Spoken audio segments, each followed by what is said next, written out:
C'est le lait de vache qui décalcifie aujourd'hui. Plus vous buvez de lait de vache, plus vous faites de l'ostéoporose. Voilà les études qui ont démontré. Donc qu'est-ce qui apporte du calcium? C'est les haricots verts, c'est les petits pois, ce sont les légumes, c'est pas le lait. Et donc voilà, ne mangez pas du lait pour le calcium, ça sert à rien. Bon, on va reparler de ces aliments juste après, alors reste bien jusqu'au bout. Déjà en ce qui concerne l'ostéoporose, donc des problèmes liés aux os, c'est vrai que les études sur les laitages sont contradictoires. Ouais, mais c'est financé par l'industrie laitière. Alors c'est vrai que beaucoup d'études qui vont dans le sens des produits laitiers sont financées par l'industrie laitière, donc on garde des pincettes, mais en même temps, ils ont de quoi financer. Et j'aimerais préciser qu'il y a toujours une relecture par les pairs.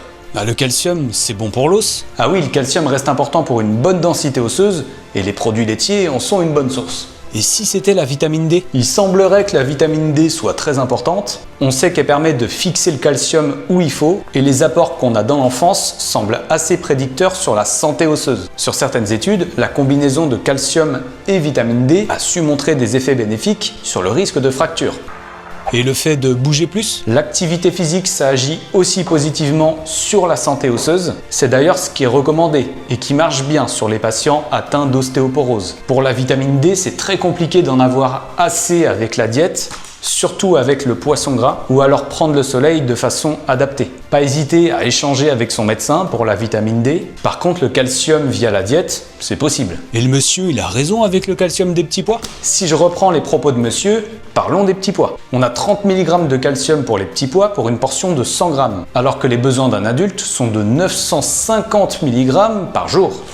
Au sujet des haricots verts, 50 mg pour 100 g. On est un peu mieux.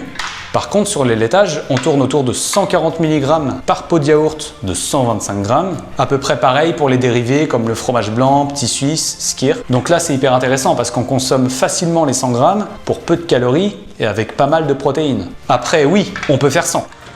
Mais pas n'importe comment. Si on veut parler du règne végétal, on a le brocoli, le chou vert, le chou frisé, les oléagineux, notamment les amandes, la purée de sésame, la graine de lupin, les légumineuses comme les flageolets, le tofu enrichi en calcium, des substituts de lait ou yaourt en végétal si enrichis en calcium, sinon dans les poissons en conserve, surtout avec les arêtes qui sont attendries. Mais l'absorption, elle est différente. Enfin, il existe une notion de facteur d'absorption. Je vous mets à l'écran un schéma que j'avais fait suite à des recherches scientifiques. Bon, ça complexifie encore un peu les choses, mais on voit que les produits laitiers s'en sortent bien, avec un bon facteur classique de 32%. Par contre, pour le chou, c'est encore mieux que les laitages. Écris chouchou en commentaire si t'es resté jusqu'au bout. Et n'hésite pas à partager. Je vous dis à bientôt, c'était Landry.